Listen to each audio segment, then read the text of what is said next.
বস্তুত যা সাধারণ তা প্রথমে অনুসরণ করেন, যা ভিন্ন তা আমরা কালকে আলোচনা করতে পারি।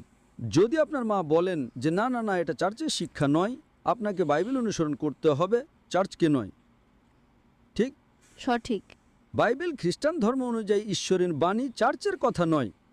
সুতরাং আগে মিলের জায়গাগুলো মেনে চলি, পার্থক্যগুলো নিয়ে পরে কথা বলতে পারি। তো সাধারণ বিষয় হলো আপনাকে যীশুখ্রিস্টকে বিশ্বাস করতে হবে যে যীশুখ্রিস্ট তিনি নিজেকে কখনো ঈশ্বর বলেননি। আপনাকে বিশ্বাস করতে হবে না যে তিনি ঈশ্বর। তারপর আপনাকে জানতে হবে যীশুখ্রিস্ট তার উপর শান্তি বর্ষিত হোক।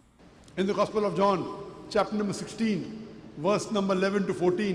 আমার তোমাদের বলার অনেক কিছু আছে, কিন্তু এখন তোমরা তা সহ্য করতে পারবে না। যখন সত্যের আত্মা আসবে তখন সে তোমাদের সব সত্যের পথে পরিচালিত করবে। তিনি হযরত মুহাম্মদ সাল্লাল্লাহু আলাইহি ওয়াসাল্লামের কথা বলছেন। যদি আপনার পড়শি সময় থাকে আমি মালাঙ্গে একটা বক্তৃতা দেব হযরত মুহাম্মদ সাল্লাল্লাহু আলাইহি ওয়াসাল্লাম এবং বিভিন্ন ধর্মগ্রন্থে।